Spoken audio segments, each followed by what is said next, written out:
You're being a knob. That's the answer. Is that what it is? You're being a dick? Yeah. Yeah. Okay.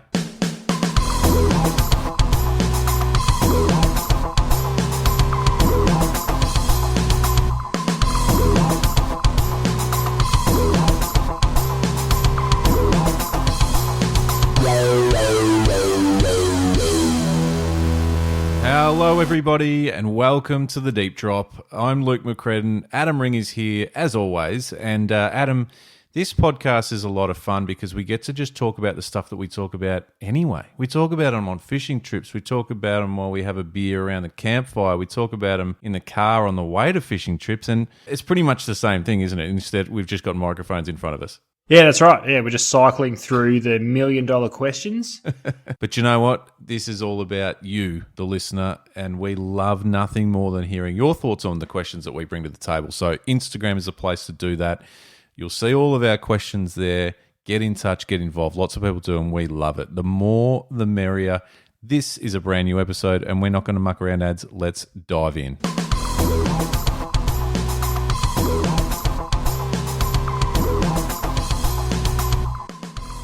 Mail out weekly fishing reports done and dusted.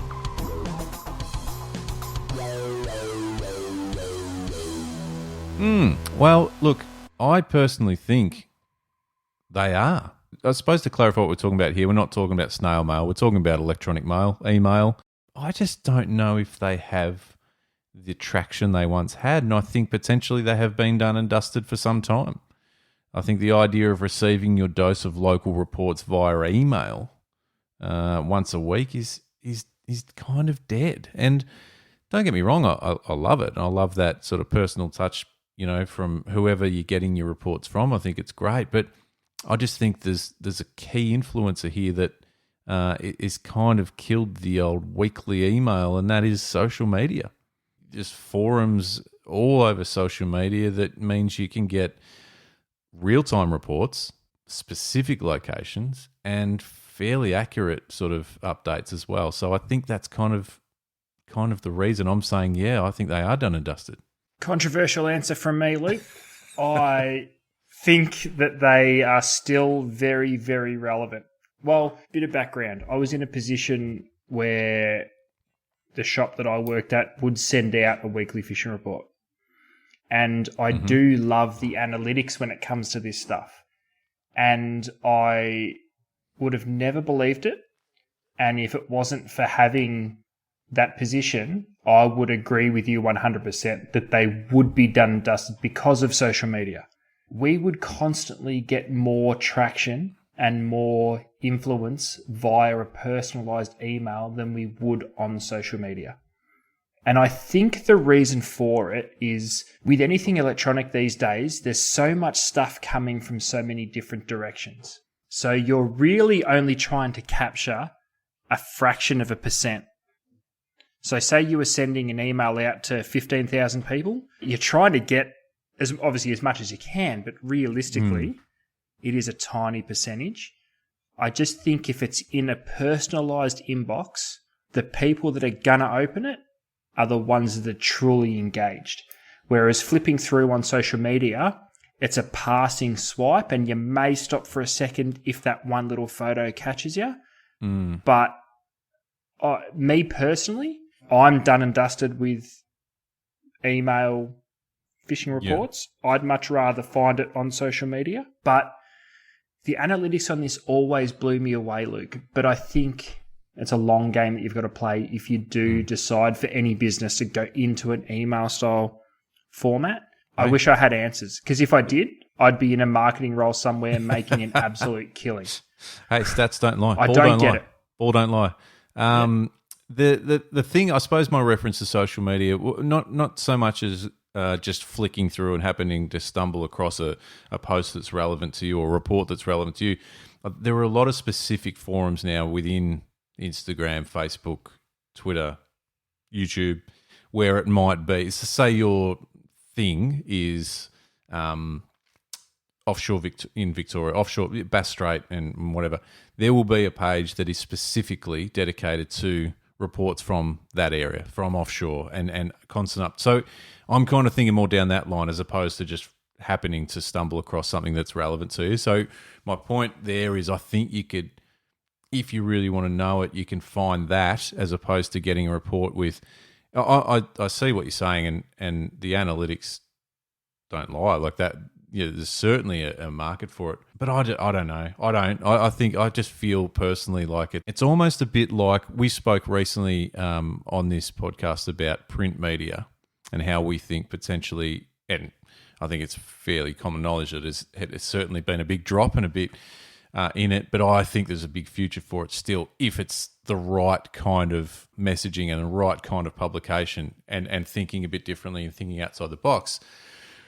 The email weekly report, like effectively, like EDM platforms are enormous in any business's marketing collateral. Like it's just part of what you do. But so I think to cut through, they kind of need to excite me more than they've looked the same for 20 years or since emailing reports was a thing, haven't they? Like that I guess that's my point. It's like, here we go, another one. And that's nothing to do with where they've come from or what's in them. I'm just like, But I'd love to see maybe a bit of a refresh and maybe there's something a bit more interactive in there or there's something, because ultimately, as much as a fishing report is to share information with your customers or your following or whatever, it's a marketing piece. And I think it can be done better. I guess that's my point. I think that's where I'm at with it. The old school email is done. Oh, yeah, and I like even having been a part of those analytics and seen it, if I was starting a tackle shop tomorrow to provide that service, an EDM form of it wouldn't be my number one priority. But it would be interesting to see if there was a way that the two of them could be intertwined. So say at any given tackle shop, they created a social media group, whether it be on Instagram or Facebook, where you follow a certain group. It's run by a shop solely for fishing reports. The punters can put their reports in if they want, but there's constantly those reports that the shops get. They're posting them into this group rather than a EDM style mail out. I don't know. It's a tough one because if we knew, yeah. I know. It was an interesting question that's popped up recently, so I appreciate that, and it's good to get at these ones, and I'm sure people have got different opinions and views on it too. So as always, Adam, Instagram's a place. Like, let us know what you think, and if there's maybe there's a form of communication in this space that someone has an idea on that we're missing out on. Let us know. Well, we're innovators here at the Deep Drop. We've come up with some of the best ideas in fishing history, Adam. That's right. We have solved some of the biggest mysteries. We are patent pending on much life-changing things going on with the Deep Drop. But I'd actually would genuinely love to hear, because if it was me, I'd be voting social media rather than EDM. But I'd love to hear from everyone listening. Would you prefer a mailed out? And just to be clear, you're not going to get one from us. We've got no fishing reports to share. But if for a fishing report based platform, would you prefer to see it on social media, or would you prefer to get an EDM? I think it's a great question. I'm going to leave the world with this last little comment. This is a space I work in heavily. Would you rather a weekly podcast? I'm just saying. It's just a thing. It's just a thing. I'm just saying. It's a growing. I'm not even going to go into it. Move on. Let's go. Next.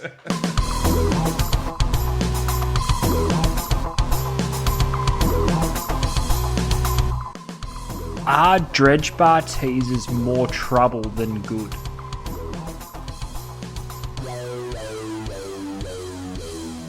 Yes. I hate them. This is actually, do you know what? Straight off the bat, this is one that I need to hear more about from other people, because I've had experience with them, but not a hell of a lot. And I know it's been a topic of conversation across social media for the last few years, in particular with the tuna fishing out in Bass Strait. But I don't like them. I don't like the idea of them. I love the idea of a teaser. You know that. I love a teaser, Adam. And but get a teaser, and don't worry. Just get a strip teaser or something that does similar thing. I don't like the idea of dredge bars and teasers being rigged, because when you hook a tuna and have to fight the dredge bar and the tuna, I don't even want to do that. Once I hook up, I just want to hand it to someone else. It's horrible. So I'm saying I think they're more trouble than good. And I know their purpose, and I know they do what they're there to do, but I don't like them. Adam? I'm going to preface this by saying I'm not a game fisherman's arsehole, and I have never, ever used any form of teaser or dredge bar. So I'm just going to throw that out there straight up. Okay. From a theory standpoint, I look at bluefin because it's the most current thing and local thing where we've seen this dredge bar style of teaser really explode. Why is a lure rigged off the back of it so that when you actually catch something, the teaser is on the... And I'm genuinely asking this question. I need someone who game fishes regularly, uses dredge bar teasers, to write in and tell me exactly why they do that. And they don't run the dredge on a separate bar and sit lures behind it. Exactly. How is fighting a fish with a dredge bar attached to the whole box and dice, how does it not aid in losing fish because of all the extra drag and stuff going on in the water? How do you not tangle every other line in it? Every time you move or turn or slow down, it would just be an absolute nightmare. And this is what I'm seeing, and I don't know. I'm answering this question by asking another question. I'd love to hear more people on this, because I'm with you. It's not an area I'm super across, but I have done it, and it baffles me, because even just purely from the idea of towing in this thing while you're fighting a fish, it's just I hate it. It's horrible. It doesn't sound right. No. But the other part which you just said there that kind of confuses me is why not run teasers and lures? Because I feel like that's something that's happened since game fishing existed, just about, whether it be a witch doctor or whether it be a full strip teaser. I don't quite understand the need for having a hook, having it rigged, basically. But again, this is where we need to be. We need to be educated on this, and I'm sure we will. And there's a lot of people out there that I know, looking at some of our followers and some of the feedback we've had. I know there is some really experienced game fishermen in the group. And I just hope we hear from those guys. The other thing, ads, that's come up in the last, like I said, in the last couple of years, has been a big talking point, is the idea of people towing them a long way out the back, like to the point where it becomes a bit of an issue with other boats. And I've seen it out there, and again, probably not quite qualified enough to give a super strong opinion, so to speak. But it does seem like some of these dredge bars are, it's a crazy distance from the boat, and it does and has caused a bit of trouble with other boats in the area. Because as we know, we've got huge schools of tuna out there sometimes, but quite often they're a bit more localized. So there's a few boats working the same area, which is no drama, like absolutely no problem. There's plenty of room. But when you put a teaser out potentially, I don't know, maybe 30 meters out the back, you're being a knob. That's the answer. Is that what it is? You're being a dick? Yeah. Okay. All right, and again, prove me wrong. You said it. It seems like to me you're being a knob. It seems like a jerk move. Yeah, it does. And I'm not for a second saying that these dredge style teasers don't work. And this is why we're having this conversation, because they've worked so incredibly well. We can't argue with the results there, and I'm not trying to. If I was going to go bluefin fishing right now out Port Phillip Heads and out into Bass Strait, I'd probably want to have a dredge style teaser with me, because the results have been proven. I've just got no idea how to run it. I don't see why you would put it attached to your game fishing rig with a lure attached to that. It seems ridiculous. Yeah, that's right. So if you were going out today, and I'm the same, I'd definitely run a teaser, 100%. Why wouldn't you? But I'd run that teaser with a lure or two in close proximity. We know that a fish like a tuna, if it's going to come up and get excited and have a crack at it, or just look at a teaser, it's not going to miss another lure that's next to it, or even if it's a couple of meters away from it, it'll see that and it'll hit it. Am I wrong? I don't know. And I sure as shit wouldn't be running a dredge teaser in shotgun. Seems weird. 14 kilometres out the back of your boat. Fuck me. So in answer to the dredge bar teaser is more trouble than good, I'm saying I'm saying get a teaser and run your lures separately in a spread. And for someone who knows nothing about this topic, that's what I'm going with too. But okay. I need to hear from someone that knows. I want to learn because it seems dumb. Yeah. Yes. But I could be wrong. Educate us, people. The deep drop on Instagram, please educate us.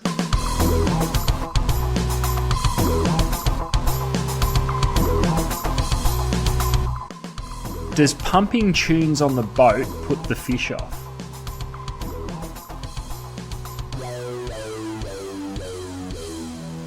Scientifically, don't know how much research has been done into it, but I'd like to champion this project and do some research because I love tunes and I love fishing. So I'll put my hand up, and if fisheries or anyone wants to do a bit of a study, hey, I've got a great playlist on Spotify that I reckon would be spot on for fishing. In all honesty, though, it's a fair question, I suppose, because I don't think fishing shallow water like estuaries or shallow lakes or even some parts of the bay are conducive to pumping tunes. Like you probably naturally wouldn't, because actually, especially when you think about some of the estuaries that we've fished down at East Gippsland or in New South Wales, and you sort of think you probably wouldn't naturally because they're nice quiet little areas, and But I don't know the answer. But offshore, oh mate, it's a free for all offshore. I'm all for it. And if anything, I have heard rumours, and again, nothing scientific, that if anything, depending on what you're doing, if you're doing some game fishing and trolling, marlin, even fishing for mako sharks on a drift or something, I have heard it's not the worst thing to have some sort of vibration in the water. And we know that music these days has some serious sort of bass to it, which would send out all sorts of vibration. So scientifically, don't know. Luke's theory, pump it. And I subscribe to Luke's theory 100% because I love nothing more, Luke, than putting the kayak in a dead quiet estuary, cruising my way from snag to snag, and then listen, they're not pumping, so it's probably not exactly what we're asking, but I've got the phone sitting in the side pocket with speakers up, and I can just hear it going. Now, admittedly, I like music that's pretty heavy and full. Yeah, you do. And, mate, to me, there is nothing better than a quiet estuary just with some tunes playing in the background as you snag hop. But mate, if you're on the bay or offshore, mate, I want it to feel like I'm front row. Yeah. Like at the concert. Well, I mean, you and I have fished for snapper in Port Phillip Bay with some serious volume on some Metallica. We've done that many, many times. And we've caught fish. We've also donutted a lot too, so I don't know what the answer and listen, we might have missed a few bites because we were rocking out, but whatever. I love the question though, because I actually think for me, music's a big part of my life. So fishing and music go hand in hand. Like I love it always. But at the same time, I also love getting away, whether it be up a trout river or up an estuary or something where it's really quiet and peaceful as well. So I'm open to everything. But does pumping tunes on the boat put fish off?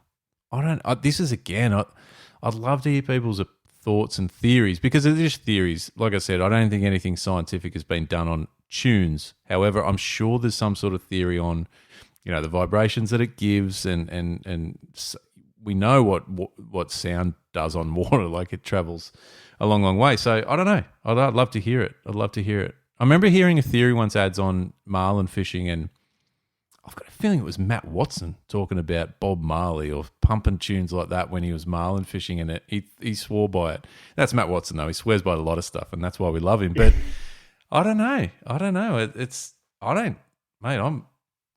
If it puts them off, well, too bad. I'm still doing it. Well, I was just about to say, if it puts them off, then I'm in for quite a few donuts in the future, because It just feels like the right thing to do. Well, what's your experience been like in the kayak? Have you felt like there's been moments where you think, oh, I need to turn it down? No. One of the best solo trips I'd ever had was only recently. But like I said, I got to admit, the tunes weren't pumping.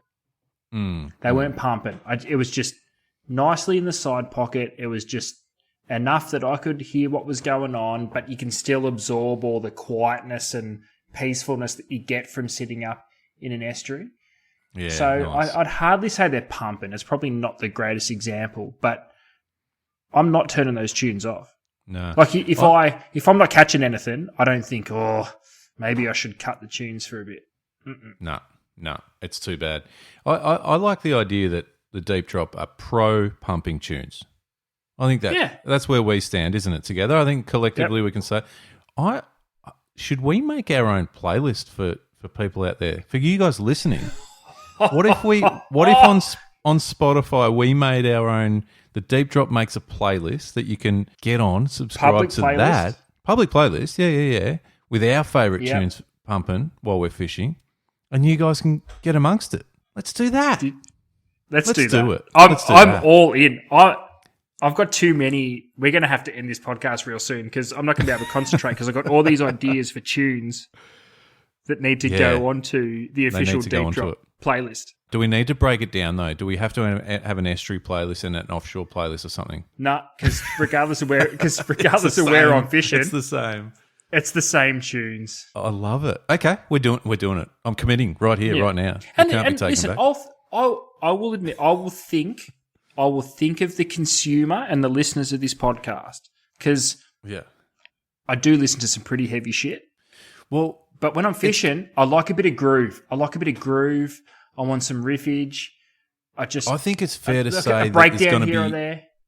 Yeah. There's going to be some dynamics. It's going to be some heavy stuff, some bassy stuff, some stuff that gets you pumping a bit. So, look, it's not going to be for everyone, Mads. It's not going to be for everyone. There's going to be Limp Bizkit in there. But neither's this podcast. So you know what? If you don't like the freaking playlist, don't follow it. But subscribe to the podcast because but follow the podcast. I'd like to think we kind of appeal to a few people. Well, let's do that. And I'll tell you what, once we've done it, we'll set it up. If you're out there listening, keep an eye on the Instagram page because we'll share it. We'll share it across the Instagram page and see what you think. And let us know. If you know what, if we're missing a song that you think is a no-brainer, has to be in there, tell us. We'll add it. We'll just add it in there, won't we? Can we do it? We can do this. Yeah, we can do this. Unless the song's shit. It's not going on. And we'll tell you. Yeah, we'll tell you. We might do a podcast solely on the tunes getting requested for the bloody playlist. This is great. All right, well, you know what? We got to stop because we need to get working on this straight away, Adam. Thank you, everyone, for tuning in. Yeah, and I expect you people out there listening to this to be pumping those tunes very, very soon. Thank you so much for tuning in. It's been great. We love hearing from you guys, and the Spotify playlist is just going to be another one of those things we hear from you guys for, which is great. Subscribing to the show is absolutely free, so do it and tell your friends to do it, and share the love because we appreciate it more than anything in the world, and we appreciate your feedback on Instagram. The Deep Drop on Instagram is where it's at, and just keep giving us your feedback. We're just giving our thoughts, Adam. It's just us. We're not right. Often. Yeah, I don't think we're probably wrong more than you know what? No, we're never wrong because it's an opinion piece, Luke. Opinions are never wrong. Thank you. That's right. They're never wrong unless you're calling 3 kilo snapper 8 kilos. Your opinion's wrong. And it's wrong. But generally speaking, your opinion's never wrong, and we'd like to hear your opinion. Love it. Thank you, everyone. Tune in again. We'll be back real soon.